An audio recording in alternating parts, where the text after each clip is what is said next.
On a un peu couru les amis pour arriver à l'heure à la séance, j'espère qu'on est à l'heure, on va le découvrir avec vous. On était un petit peu à la bourre. Et on était chez mon expert comptable, dédicace à Vincent. Spécial dédicace à Vincent. Voilà, et du coup on est un peu à la bourre, donc on a couru. Voilà. Et là on va voir le film alors d'un réalisateur très peu connu, moi je connaissais pas personnellement, il s'appelle Steven Spielberg.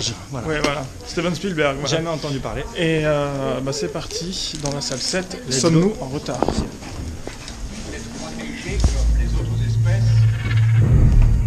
Faut-il les laisser mourir?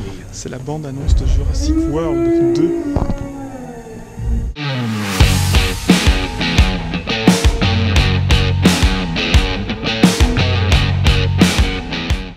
Salut les amis et bienvenue dans ce nouveau numéro de Backlight, un Backlight nouvelle formule et cette fois-ci donc je suis avec Raphaël, comment ça va? Bah ça va et toi Mathias? Écoute, ça va très bien, merci, vous l'avez vu. C'est donc une nouvelle formule, voilà, on est tous les deux et on va vous parler d'un film. Et cette semaine, le film c'est Ready Player One. De Steven Spielberg. De Steven Spielberg, effectivement. Réal un petit peu connu qui a fait 2-3 films auparavant. Vite fait. Un film avec des dinosaures je crois. Mais... Il a fait ça, il a même fait un truc avec un aventurier. Je crois, avec un fouet, c'était un peu chelou. Ouais, c'est ça, c'était peut-être 50 nuances de... Enfin bon. Bah, bref, autre chose. Voilà, en tout cas, on tient à remercier évidemment le cinéma du Prado de nous avoir accueillis pour regarder ce film. Ce qui me permet donc de vous rappeler que le vendredi 20 avril, il y aura une soirée spéciale Les Incontournables du cinéma du Prado avec Mad Max. Alors, il y aura Mad Max 1, Mad Max 2 et Fury Road version Black and Chrome. Voilà, il paraît que c'est très sympa. Ouais, c'est une version, c'est un peu le Director's Cut, c'est la version que voulait Miller pour le film. Donc voilà, dans un noir et blanc très travaillé.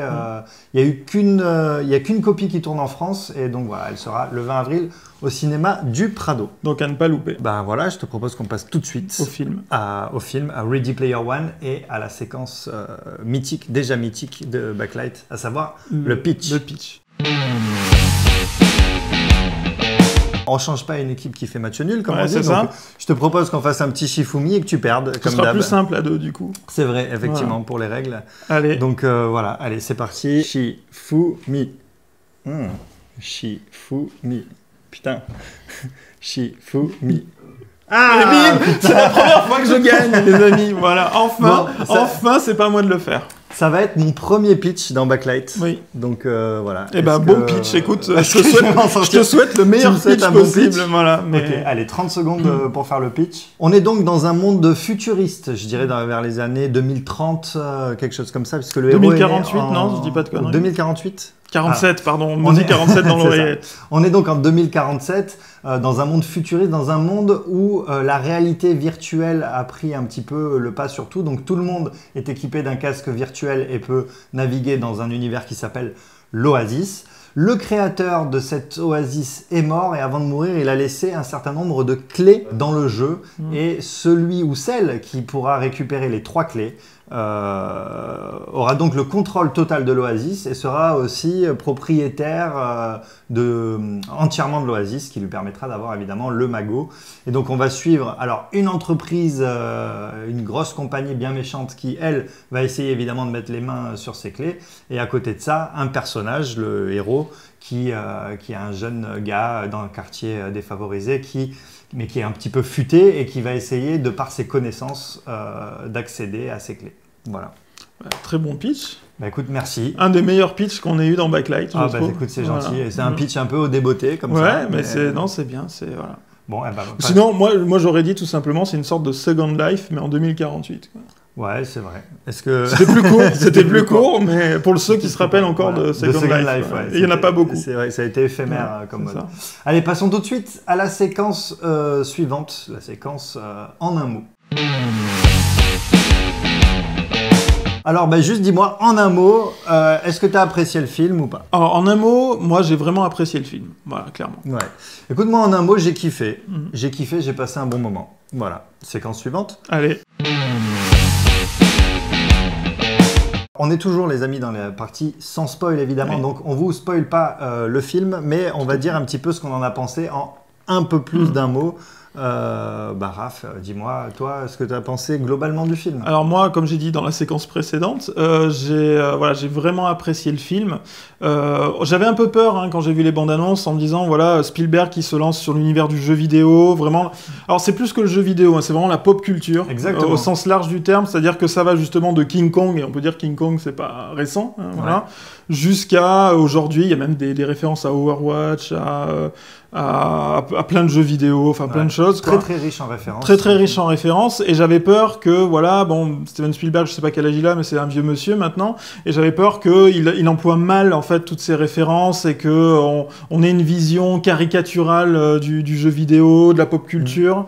Et comme c'est souvent le cas, des fois, dans ce genre de production, avec des références balancées partout pour dire oui, regardez, ça c'est pour toi, regardez les geeks, on a fait des choses géniales. Bon, c'est pas le cas. Franchement, le film se tient bien. Je pense qu'il a dû bien s'entourer aussi, Spielberg. Disons que ça reste un film, déjà. Oui, Voilà, ça reste un film, c'est pas juste hop, je vous balance des références à la gueule. Il y a un scénario. Ça fait, voilà, on a vu un film, les gars, avec un scénario. Oh putain, c'est vrai que c'est assez rare. Et ça fait du bien. Et de ce point de vue-là, c'est vraiment une réussite. Il n'y a pas des moments... Alors, on va en parler après, il y a des petits trucs, voilà, qui il y a sont... des petits creux. Il y a des petits creux, des petites incohérences, des petits trucs comme ça. Mais voilà, globalement, quand même, c'est un film qui fonctionne. Et chapeau, monsieur Spielberg. Voilà. Oui, je suis d'accord avec toi. Je dirais... Alors, j'ai l'habitude de dire dans Backlight que ma première mesure d'un film, c'est est-ce que je suis diverti, est-ce que je passe un bon moment ou est-ce que je m'ennuie, voilà. Et là, le pari est tout à fait réussi. On s'ennuie pas une seconde. Ça reste un film, une histoire avec un début, un milieu, une fin. 3 actes. 3 actes, exactement. Mais on le dit, mais c'est rare, hein. On peut, par exemple, 50 nuances degrés, il n'y a pas 3 actes. Il y en a 0 ou 257, on ne peut pas vraiment dire. Ça. Mais voilà, là on passe vraiment un bon moment du début à la fin. On en prend plein la figure, que ce soit au niveau de l'action, des références, de l'histoire. Donc voilà, c'est un pari réussi. Et voilà, j'ai pas grand chose à dire de plus à part... Est-ce qu'un film avec une DeLorean à l'intérieur peut être un mauvais film ? C'est pas possible. C'est difficile. Voilà. Ce qui va te permettre de parler un petit peu de Retour vers le futur que tu places pour une fois, dans chaque backlight. Non, mais alors, c'est pas mon film... Enfin, c'est un des films que j'adore, Retour vers le futur, mais je fais pas exprès de le placer. Mais à chaque fois, je le place. Et là, je suis obligé... là, c'est cadeau, là. Là, il y a plein de références à Retour vers le futur. Donc, pas que, d'ailleurs, mais même à la cinématographie de Spielberg, de façon générale aussi. Il s'est lui-même référencé, notamment Jurassic Park, etc. Et franchement, de ce point de vue-là... on va parler de Retour vers le futur. Voilà. Bon, on va en parler dans très peu de temps, puisque je te propose qu'on passe tout de suite à la séquence suivante. Et là, on va passer au spoil. Nous voilà maintenant donc dans la partie spoil. On va donner notre avis sur le film avec des spoils. On peut tout raconter, le début, la fin, le making-of même. Ouais. Pourquoi pas. Pourquoi pas. Et donc voilà, alors écoute, je vais lancer peut-être le premier débat de cette partie. Qu'est-ce que tu as pensé de la vision du futur, qui est quand même, on va dire, un classique, pas que du cinéma d'ailleurs, du cinéma, de la littérature et du récit en général. La science-fiction. Exactement. Qu'est-ce que tu as pensé de la vision du futur de ce film, sachant que c'est un futur quand même assez proche qui nous est décrit? Ouais. Apocalyptique un peu. Enfin, pas totalement, mais un peu apocalyptique. Alors, c'est pas l'univers post-apo. Oui, on n'est pas sur du post-apo, on n'est pas sur du diesel punk. Exactement. Voilà, on est ailleurs. C'est ça. Alors moi, je trouve toujours très intéressant de voir à travers les âges, si je puis dire, comment on se projette dans notre propre avenir. Et si on regarde... allez, prenons Retour vers le futur, par exemple. Retour vers le futur, donc dans le 2... dans les années 80, le futur, c'était les voitures volantes. Globalement, c'était la thématique principale, c'était les voitures volantes. Même dans les années 90, avec le 5e élément. Oui, pareil. C'était voilà. Mais alors, très rapidement, ce qui est arrivé dans les visions du futur, c'était la pub aussi. Par exemple, dans le 5e élément, t'as McDo, c'était pour faire du vrai placement de produits en même temps. Mais on voit que notre société a évolué. Il y a beaucoup plus de publicité dans notre société, et ça, c'est présent, et c'est même présent dans ce film-là aussi, puisque le méchant veut racheter l'Oasis, donc le jeu vidéo, pour mettre de la pub dedans. Ça nous a fait marrer. D'ailleurs, cette séquence est assez drôle. Ça nous a fait marrer parce qu'effectivement, ils ont même fait un test, c'est ce qu'il dit.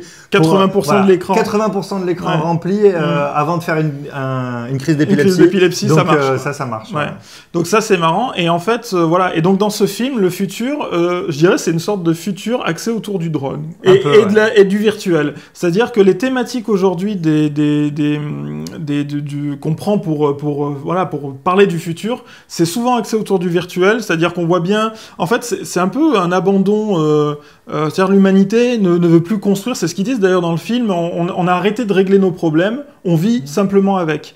Et donc, vu qu'on veut pas vivre avec nos problèmes parce que le monde est dégueulasse, on vit dans la pauvreté, dans les bidonvilles, etc. Donc, on va se réfugier dans un monde virtuel où là, on peut créer ce qu'on veut, où la seule limite, c'est l'imagination. Et donc, on voit, voilà, on est souvent dans des thématiques comme ça maintenant, c'est-à-dire le virtuel et les drones. Parce que, en fait, les drones, c'est un truc qui a éclaté ces dernières années. Et du coup, dans le futur, on s'imagine tous surveillés par des drones, quoi. Et c'est le cas dans ce film-là. Moi, c'est les deux trucs qui m'ont vraiment sauté à la figure.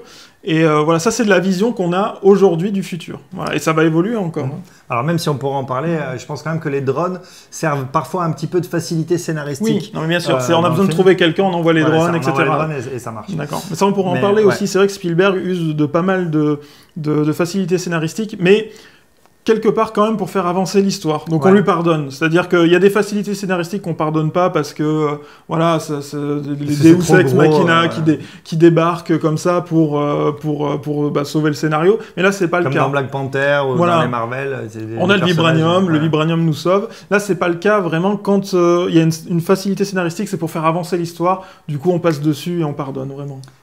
Et ça marche assez bien, ouais. Je suis d'accord avec toi, je rajouterais aussi que finalement, dans les péplums futuristes, quoi, c'est vraiment ces films qui nous parlent du futur, ce qui est souvent intéressant, c'est ce que cette vision du futur dit sur nous et sur notre présent. Et là, on est à fond dedans dans la critique du tout virtuel, voilà, on peut, alors puisqu'on est dans la partie spoil, on peut le dire, c'est même la conclusion du film, c'est que le type qui réussit son défi à la fin, là, il finit par décréter, par fermer l'Oasis 2 jours par semaine. Pour que les gens puissent vivre leur vie dans la vie réelle. Quoi. Alors après, moi, ça me fait toujours marrer parce qu'on peut toujours dire pourquoi 2 et pas 4. C'est un peu simpliste. C'est ce qu'on peut reprocher à ce film-là, c'est des fois sa simplicité dans la résolution des problèmes ou un peu naïf. Mais après, c'est le cinéma de Spielberg qui a toujours été un peu naïf. Ouais. Pour moi, il me fait vraiment penser à E.T., ce film, à E.T., même par certains aspects à Indiana Jones, mais bon, plus à E.T. C'est-à-dire qu'on a toujours ces enfants, c'est les enfants qui sont les héros, on a la méchante corporation de l'autre côté,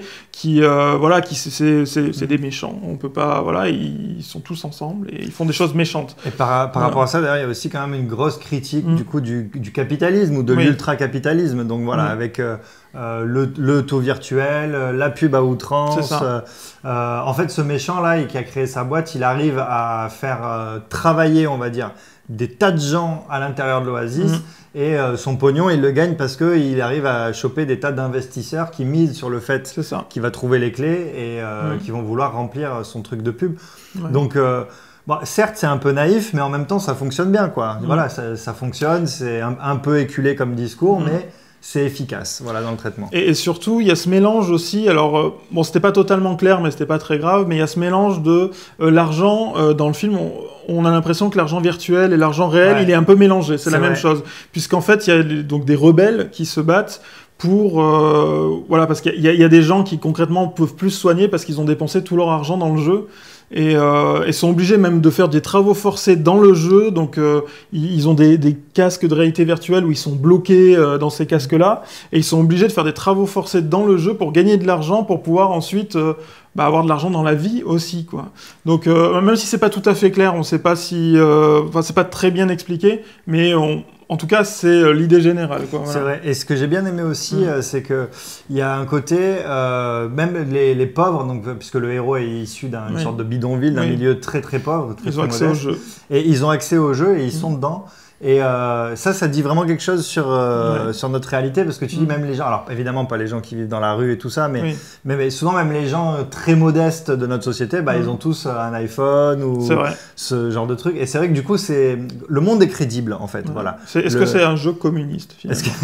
Est-ce que écoute, on pourra toujours poser la question à la fin, est-ce que c'est un film de gauche ou de droite? C'est vrai. Mais puisque c'est un peu notre question fétiche dans Backlight. Tout à fait. Mais en tout cas, je trouve que ça fonctionne en tant qu'univers. Voilà. On y croit, on est dedans, en tout cas dans l'univers réel du film.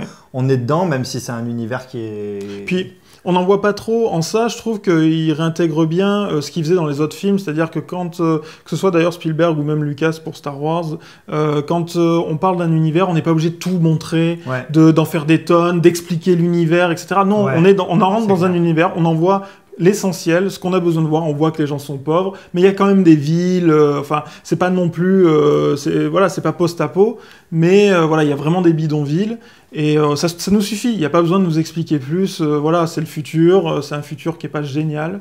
Mais qui fonctionne. Je suis d'accord avec toi, ça fait vraiment plaisir. Le truc, on n'est pas obligé d'expliquer tous les détails comme on en est arrivé là. Ce qui nous mène dans certains films à des explications totalement foireuses. C'est ça, dont on se fout complètement. Alors, on nous explique plus le jeu, mais là, pour le coup, c'est intéressant puisqu'il faut qu'on connaisse les règles. Mais ça, on en reparlera. Il y a des règles qui sont des fois pas... Enfin, il y a des facilités scénaristiques sur les règles du jeu, en tout cas. Sur la façon dont les ennemis meurent et reviennent. Enfin, voilà, sur ces choses-là. Mais bon, encore une fois, on pardonne parce que ça fait avancer le scénario. Et ça fonctionne. Est-ce que pour toi, l'univers du jeu vidéo, allez, on va même aller un petit peu plus loin et dire l'univers geek, un petit peu en général, l'univers geek et pop culture, est-ce qu'il a été respecté, voilà. Est-ce qu'on y croit? Est-ce qu'on rentre dedans? Complètement. Comme je disais au début, c'était la crainte de se dire, voilà, toutes ces références balancées comme ça, est-ce que ça va être cohérent, est-ce que ça va marcher? Et effectivement, on est vraiment dans la pop culture, mais en même temps, est-ce que Spielberg, est-ce que c'est pas la personne la plus légitime pour faire ce genre de film? Parce que pour moi, c'est l'inventeur du blockbuster, avec les Dents de la Mer. Bien sûr. Mais pas que les Dents de la Mer, je veux dire Jurassic Park, Indiana Jones, E.T., bon, et j'en passe, voilà. Enfin, et puis il est pourvoyeur de pop culture. Il a créé une bonne partie de la pop culture, surtout pour notre génération, en fait. C'est clair.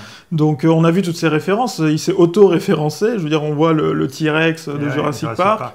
Il y a King Kong. Je veux dire, King Kong, c'est pas un truc récent non plus. En même temps, il y a Overwatch. Il y a le géant de fer. Il y avait Halo, voilà.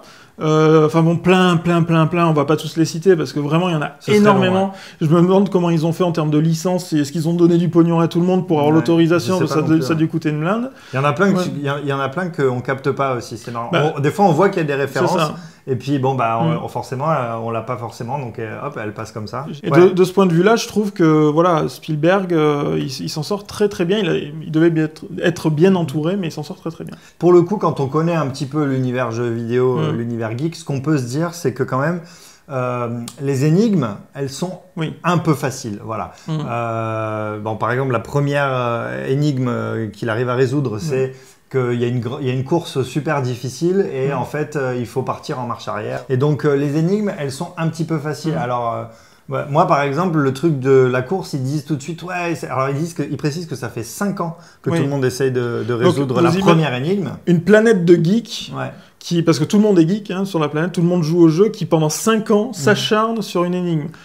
Sachant que la première, c'est une course, et que comment il faut la résoudre, il faut juste partir en marche arrière au lieu de faire toute la course qui est super difficile. J'ai du mal à croire qu'en 5 ans, il n'y ait pas un gars qui ait essayé. Voilà. Et moi, honnêtement, c'est le premier truc que je me suis dit. Alors, pas la marche arrière, mais je me suis dit, moi, j'aurais bien essayé une fois de faire la course sur place, voilà, sans bouger. Tu vois. Moi, il y a un truc aussi que j'ai trouvé hyper, je dirais, satisfaisant. C'est les moments où, en fait, il y a des personnes qui meurent donc dans le jeu, et donc ils sont super nombreux à mourir parce qu'il y a un truc qui va s'écraser sur eux. Et on fait le lien direct avec, dans la vie, leur espèce de module dans lequel ils sont, qui devient rouge pour montrer qu'ils ont perdu. Et ce basculement de l'un à l'autre où on voit d'un coup 10 personnes et dans le même ordre qui sont et tout, c'est hyper satisfaisant. C'est rigolo, c'est rigolo et on leur dit vite, vas-y, respawn. Alors les mecs ils courent et hop, ils respawnent sur un autre truc.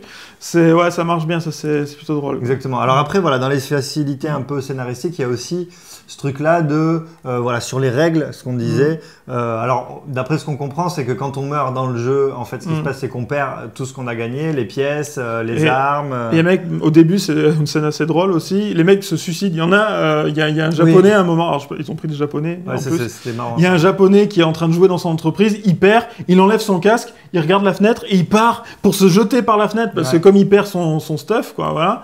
Et du coup, il y a un mec qui le récupère avant qu'il se jette par la fenêtre. J'ai trouvé ça super malin dans la mise en scène. C'est très drôle, c'est hyper drôle. Et le fait surtout qu'il saute pas vraiment et qu'il soit rattrapé par un mec, j'ai trouvé ça hyper malin dans la mise en scène. Oui, c'est-à-dire c'est pour montrer qu'il y a quand même des gens qui pensent que c'est qu'un jeu, quoi, voilà. Mais bon, comme le deuxième méchant, le sbire du méchant aussi, il dit parce qu'à la fin il veut faire exploser, il veut tuer tous les gens qu'il y a sur la planète finale, et il dit mais moi j'ai 10 ans de stuff et tout, si tu... Non, moi je veux pas mourir, quoi. Le sbire du méchant est prêt à se retourner juste pour pas perdre son équipement, quoi. Peut-être une autre petite question, est-ce que quand même Spielberg, il a pas un petit peu éculé cet univers du groupe d'enfants qui part sauver le monde d'une multinationale? Il y a des films avec 2 niveaux de lecture, comme les Disney par exemple, où on va avoir un niveau de lecture pour les enfants, et comme c'est les parents qui payent les places de cinéma, il faut aussi que les parents s'y retrouvent, et donc on va avoir un autre niveau de lecture qui n'est pas forcément compréhensible pour les enfants. Et Spielberg, il a jamais fait ça, à mon sens. Spielberg, c'est plutôt quelqu'un qui va nous replonger dans notre enfance, mais de façon intelligente, c'est-à-dire qu'on va s'y prendre au jeu quand même. On sait que c'est enfantin, on sait que c'est un peu simpliste, on sait qu'on est en train de jouer avec des petits jouets, quoi. Finalement c'est un peu ça, mais on y va. Et de ce point de vue-là, ça fonctionne. Alors c'est sûr, c'est une thématique dans E.T., voilà, c'est ça. Même dans Jurassic Park, même si les héros c'est pas les enfants, ils sont très présents dans Jurassic Park. On voit le parc aussi. Alors, mais c'est une façon, par exemple, dans Jurassic Park, de magnifier le parc. C'est-à-dire, on le voit à travers des yeux d'enfants. Et nous, Jurassic Park, on l'a vu à travers nos yeux d'enfants aussi, quoi. Et c'est une représentation de ça. Et même dans ce film-là, c'est pareil, quoi. C'est-à-dire que on voit le jeu à travers des yeux d'enfants. Des fois, c'est pas hyper crédible, effectivement. On se dit, bon, il y a 4 gosses, en face, il y a une multinationale avec des moyens colossaux. Et ils arrivent à s'échapper. Alors même, à la fin, on n'y croit pas trop, là, quand ils s'échappent avec la camionnette. Il y a 204 4 de méchants qui poussent la camionnette à droite, à gauche. La méchante qui rentre dedans, qui se bat. Bon, d'un coup, on voit que les gosses, ils savent se battre. Bon, ça, à la limite, on peut se dire c'est possible parce que dans le jeu, ils se battent et en même temps, comme c'est de la réalité virtuelle, ils savent peut-être se battre aussi dans la vraie vie, quoi. Ouais, mais c'est le moment où ça part peut-être un peu en vrille. Oui. Comme la nana, la manière dont elle s'échappe, c'est quand même hyper simple. La nana, à un moment, elle est prisonnière physiquement, donc pas dans le jeu, mais d'une sorte de capsule dans laquelle on l'oblige justement à travailler pour la boîte, quoi. Et donc, elle est guidée et tout. Alors, pareil, là, il y a des facilités sur comment ils ont réussi à hacker. Ils ont hacké, on sait pas comment, mais ils ont hacké. Ils ont hacké. Bon. Et il parle directement à la nana et la solution c'est lève les bras, ouvre un truc, il y a une trappe, ouvre et ça ouvre la porte de la prison, quoi. Voilà. Et je me dis putain, attends, tu as Dégain qui avait pigé l'astuce c'est ça, c'est-à-dire que moi j'aurais touché partout. Mais c'est vrai qu'il y a aussi ce truc-là, à un moment donné, quand il pirate, justement pour faire croire aux méchants qu'il est revenu dans le monde réel alors qu'il n'est pas revenu dans le monde réel. Et ça c'est... Bon, ils ont des casques sur la tête. Et du coup, c'est pas hyper crédible. C'est-à-dire que le méchant, il se rend compte quand même s'il est toujours dans l'univers virtuel ou dans l'univers réel. Et au moment où il a le doute, il se dit « Ah, mais en fait, je suis pas dans l'univers réel, je suis dans le virtuel encore. » Il met ses mains devant sa tête et il sent son casque. Et du coup, on se dit, bon, ça reste un casque, il aurait pu le sentir avant. Surtout qu'il est assis, quoi. C'est-à-dire, soit ils ont des combinaisons qui stimulent les nerfs pour qu'ils aient l'impression de prendre des coups, etc. Mais bon, ils arrivent juste en mettant les mains devant le visage à savoir s'ils sont... Enfin voilà, donc ça marche pas très bien. Voilà. C'est peut-être un peu partie des facilités. Écoute, c'est la transition parfaite. On va pouvoir passer à une autre séquence déjà mythique de Backlight, à savoir les tops et les flops. Je te propose qu'on commence par les tops parce qu'on a quand même globalement bien aimé le film. Donc, allez, quel est ton top ou tes tops? Mon top, c'est toutes ces références, quoi. C'est-à-dire le fait de... C'est rare dans un film de voir autant de références et qu'elles soient bien utilisées, qu'il y en a beaucoup mais il n'y en a pas trop. Moi, le top, je dirais, c'est l'univers. Moi, c'est ce que j'aime quand je regarde un film, c'est qu'on me présente un univers que je ne connais pas et on me fait rentrer dedans et j'y crois et j'explore comme un gamin, je vois des nouveaux trucs, des machins, ah d'accord, ça fonctionne comme ça et tout, j'ai l'impression d'être dans un autre monde. C'est pour ça que je regarde du cinéma, c'est ça que j'aime et voilà, le pari est réussi. Et passons maintenant au flop du film. Quel est ton flop? Alors, il n'y en a pas beaucoup, mais voilà, le flop, mais on l'a déjà dit, donc je vais essayer d'en trouver un autre, parce que ça aurait été les facilités scénaristiques de temps en temps. Ça serait peut-être une facilité scénaristique de Backlight d'utiliser celui-là. C'est vrai. Du coup, bon, du coup, mise en abîme. Voilà, c'est ça. Franchement, à part quelques facilités scénaristiques, j'ai pas grand-chose à reprocher au film. Même les effets spéciaux, en fait, il y a cette facilité au niveau des effets spéciaux, on est dans un jeu. Donc on voit que les personnages, ils sont en 3D, et du coup, ça marche quand même. Ouais. Voilà. Contrairement, si on avait voulu faire croire que c'était un vrai monde, on aurait tous trouvé ça dégueulasse. Parce que on voit vraiment la 3D, mais en même temps on sait qu'on est dans un jeu, donc nickel. Ouais, le contraste fonctionne. Ouais. C'est une sorte de... C'est pas un flop en fait. Ouais, du coup c'est pas un flop. Ouais. Ah merde. La DeLorean n'est pas assez utilisée, je trouve. Alors qu'elle l'est beaucoup en fait déjà, mais moi j'aime la DeLorean. D'accord, donc c'est ça ton flop. Un flop mitigé. Un gentil flop. Allez, un flopouné. Un flopouné, voilà. Ouais, c'est ça. Et je vais mettre du coup un autre flop quand on a parlé notamment du monde de l'enfance et tout ça. Je trouve que parfois du coup, le jeu des comédiens est un peu caricatural. Et moi, ça me gêne un petit peu parce que ça me sort un petit peu du truc, quoi. Alors, le méchant, il va faire un truc de méchant et le gentil, ils vont faire des phrases de gentil et tout ça. Et je me dis, c'est dommage parce que effectivement, ça rappelle un petit peu le Spielberg des films d'enfants. Et je me dis peut-être qu'il aurait pu s'adapter un petit peu et en faire un petit peu moins là-dessus. Écoute, ce fut un débat fort enrichissant et je te propose de passer tout de suite à la séquence mythique, elle aussi, des questions à autrui. Tu l'appelles vraiment les questions à autrui. J'adore ce nom. Les questions à autrui. Allez, c'est parti. Et voilà, les questions à autrui. Alors, j'aime beaucoup ce titre de séquence, d'autant qu'on n'est que deux. Donc, autrui, finalement, c'est assez vite fait. Voilà. Tu vois. Allons-y. Et ça marche bien. Donc, voilà, écoute, est-ce que tu as une question pour autrui, c'est-à-dire moi? J'ai une question pour autrui. Dis-moi. Alors, imagine que tu vis dans cet univers. Là, tu es un peu comme le héros, voilà. Et donc tu te retrouves plongé dans l'Oasis, dans l'univers virtuel. Ouais. Quel personnage de la pop culture tu choisirais comme avatar? Ouais, j'aime beaucoup Batman, moi c'est mon super-héros. Batman, voilà, j'adore. C'est cool. J'avais une autre question pour toi, mais j'ai envie de te la retourner finalement. Ah, tu me la retournes? Bah ouais, parce que c'était une très bonne question. J'ai la réponse directe. Et voilà, allez. Non, j'hésite entre deux personnages, mais je choisis... Non, c'est bon. L'empereur dans Star Wars. Ah ouais, putain, toi le méchant direct. Direct. Le best. Bon, j'hésite avec Dark Vador, mais j'aime bien l'empereur, c'est plus. C'est le patron. Ouais, j'aurais pu prendre aussi comme icône de la pop culture Alexandre Astier, tu vois. C'est vrai. Finalement. Mais on n'a pas vu dans ce film, c'était la référence qui manquait. Le roi Arthur, quoi. Il aurait fallu un peu de Kaamelott. Même si, pour les Marseillais, merci Spielberg, on peut dire le film commence par Jump de Van Halen. Quoi. Jump de Van Halen, exactement. Et ça, c'est cool. Alors, est-ce qu'il a voulu faire une référence à la pop culture marseillaise? Voilà, c'était pour l'OM, clairement. Est-ce que tu trouves pas finalement que ce film, il manque un petit peu de bonne meuf, comme dirait Orelsan? Alors justement, oui, non, c'est intéressant comme question. Ben oui, parce que c'est une question qui sert à lancer un débat. Alors, mais oui, mais du coup, ça va prendre du temps. Mais bon, bref, c'est pas grave. Non, on va aller vite. Mais alors, il y a cette notion d'avatar dans le jeu. Donc, je vais commencer par ça. C'est-à-dire qu'effectivement, les personnages se rencontrent sous forme d'avatar et ne se connaissent pas dans la vraie vie. Et donc, le héros tombe amoureux d'une femme, mais d'un avatar qui est censé être une femme, mais ça peut, comme ils le disent dans le film, ça peut être un obèse de 130 kilos dans un sous-sol de Détroit, comme ils disent dans le film. Donc il tombe quand même amoureux et bon, il a quand même du bol. Hein. Là, il a du cul. Et il a quand même du bol, parce que quand il la rencontre, c'est une meuf. Alors Zarma, elle a une tache de rousseur. Ouais, voilà. Alors, elle est quand même, en fait, on voit qu'elle est quand même très jolie, mais pour l'enlaidir, ils lui ont mis une tache de naissance sur la tête, qui l'enlaidit pas vraiment, quoi. Non, mais bon, quand elle le rencontre, elle dit, elle la cache un petit peu. C'est ça. Et du coup, il dit non, mais t'es quand même belle. Elle dit, oh non, je suis pas belle. Enfin bon, c'est un peu le problème des films américains. Des meufs en général aussi.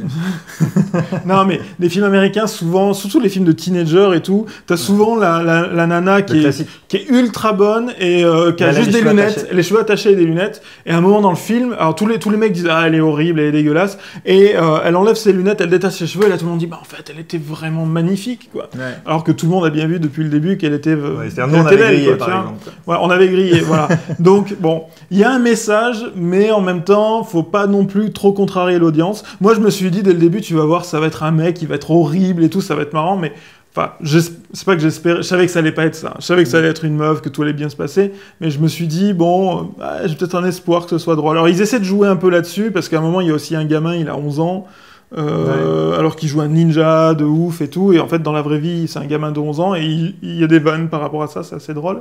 Ça me faisait plaisir de voir un film sur lequel le capital du film reposait pas sur des meufs abusément bonnes qui montent leur sein, et pareil, et des héros qui seraient complètement cheatés, comme c'est le cas dans les Marvel et dans Black Panther, où ils ont des pouvoirs mais complètement démesurés et tout ça.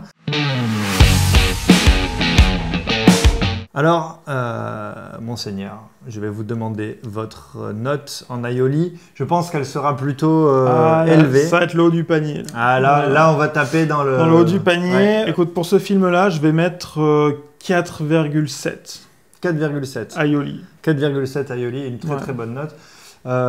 Écoute, moi je vais mettre une note qui va s'en rapprocher un petit peu. Alors on va être vraiment dans la nuance du 10e, mais j'allais mettre 4,5 ou 4,6. Allez, 4,6 aioli, ce qui va, je pense, propulser Ready Player One tout en tête du classement qui s'affiche actuellement sur votre écran. Voilà, le classement en aioli. Chez vous. En tout cas, c'était un plaisir de faire ce Backlight nouvelle formule avec vous. J'espère que ça vous aura plu. Dites-nous dans les commentaires si ça vous a plu, si cette nouvelle formule vous a plu. Et surtout s'il y a d'autres films que vous voulez voir backlightés dans les jours, semaines et mois qui viennent. Voilà, on remercie encore le Cinéma du Prado. Je vous rappelle que vous pouvez, pour nous soutenir, aller sur notre page Tipeee et voilà, nous faire un petit don, ne serait-ce que d'€1 par mois par exemple.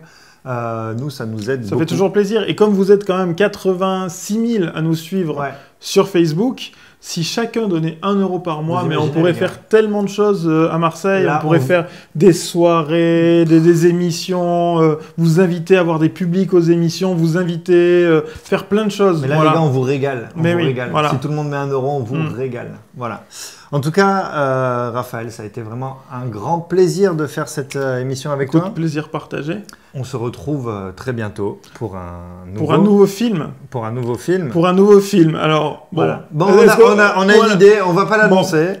La note sera peut-être... La note sera peut-être légèrement en dessous, on verra. Bon, voilà. Je sais pas s'il faut spoiler ou... Non, parce que c'est pas bien, en même temps, on l'a pas vu. C'est vrai. Voilà. Donc, voilà. Enlevant tous ces mauvais préjugés. Exactement, pas de préjugés. De toute façon, à Backlight, vraiment, le maître mot, c'est l'objectivité. L'objectivité totale. Totale et impartiale. Voilà. C'est ça. Merci beaucoup et on se retrouve très bientôt pour un nouveau Backlight. Salut. Allez, ciao.